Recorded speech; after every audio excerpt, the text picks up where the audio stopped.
le règlement sur la protection des données personnelles, de son petit nom 2016-679, non, ça sert à rien, c'est une coquetterie, a un impact effrayant sur la DSI.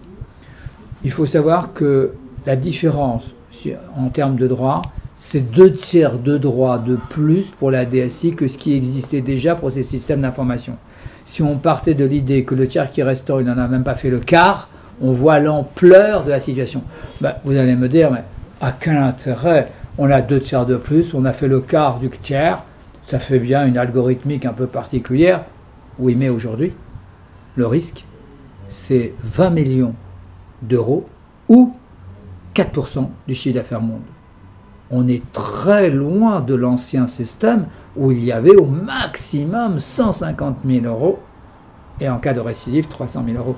On change de régime, les sanctions sont énormes.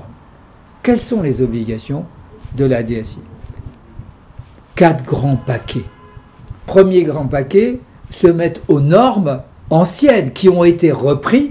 La directive et la loi française a été repris en bloc et 80% de l'ancien système se retrouve dans le nouveau système. On n'a rien changé en termes d'obligations, mais on a mis 20 millions, 4% du chiffre d'affaires mondial. Et puis, il y a un autre paquet dit de la nouveauté. 1. Privacy by design. 2. Privacy by default. 3. Failles de sécurité. 4. Accountability. On reprend rapidement ces 4 grands nouveaux principes. Privacy by design, on l'appelle comme ça, mais on devrait l'appeler plutôt conformité by design, ce qui veut dire que du début du logiciel jusqu'à sa mise en œuvre, en passant par les logiciels, le tout doit être conforme dans l'ensemble des obligations. Et le logiciel, ça commence à la première ligne de la spécification générale et ça se termine à la dernière ligne du dossier de maintenance en passant bien évidemment par le coding. Tous ces éléments-là doivent être conformes. Conformes en termes de consentement, conformes en termes de qualité, conformes en termes de pertinence, conformes en termes d'exactitude. Deuxième grand principe, protection effectivement par défaut. Certains l'appellent d'un terme ancien qu'il ne faut peut-être pas toujours utiliser, qui est security by default.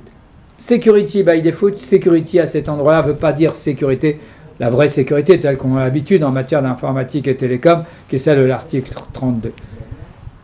La protection des données par défaut veut dire que on enclenche les sécurités pour que cette conformité existe dès la conception. Ça ne revient pas tout à fait au même. C'est un peu comme si vous concevez un système qui soit de sécurité, mais que vous devez considérer un système où toutes les données de sécurité sont enclenchées. L'idée, c'est que vous partez avec des airbags enclenchés et non pas comme on a aujourd'hui des systèmes de navigation où on est sur des moyennes de sécurité et on n'est pas sur les sécurités les plus restrictives, les plus protectrices. Troisième élément, les failles de sécurité. À partir de la mise en vigueur du règlement, c'est le 25 mai 2018, donc c'est demain pour des applications qui commencent aujourd'hui. Il faudra notifier les failles de sécurité de négligence, failles de sécurité de pénétration illicite, failles de sécurité venant bien évidemment de non-conformité. Il faudra les notifier à la Commission nationale informatique et liberté, de manière générale pour les entreprises mondiales relevant du droit européen, aux autorités de régulation locales, dans un délai de 72 heures. Et il faudra aussi informer les personnes concernées. Imaginez une fraude de 2 millions de personnes, un coût d'information à simplement 1 euro. Vous avez un coût de la faille à 2 millions, indépendamment des sanctions. Enfin, dernier élément, l'accountability. On n'a même pas de capacité aujourd'hui d'avoir un mot. Alors, il a été traduit par responsabilité, mais c'est responsabilité au sens responsable de la conformité documentée. Ça veut dire 2 choses. La première, c'est que vous avez la charge de la preuve de montrer que vous êtes conforme et non pas l'autorité de régulation de démontrer que vous n'êtes pas conforme. Et ensuite, ça veut dire que vous avez les documents immédiatement communicables pour prouver que vous vous êtes maintenu en position de conformité, qu'en cas de défaut, vous avez bien notifié une faille de sécurité et que vous avez tous les systèmes permettant de vous remettre en position initiale de conformité avec pour l'élément complémentaire, pour l'ensemble des systèmes d'information présentant des risques, une obligation d'étude d'impact. Il est temps de commencer à se mettre en conformité. Ce ne sera pas possible le 24 mai 2018 en termes de Big Bang.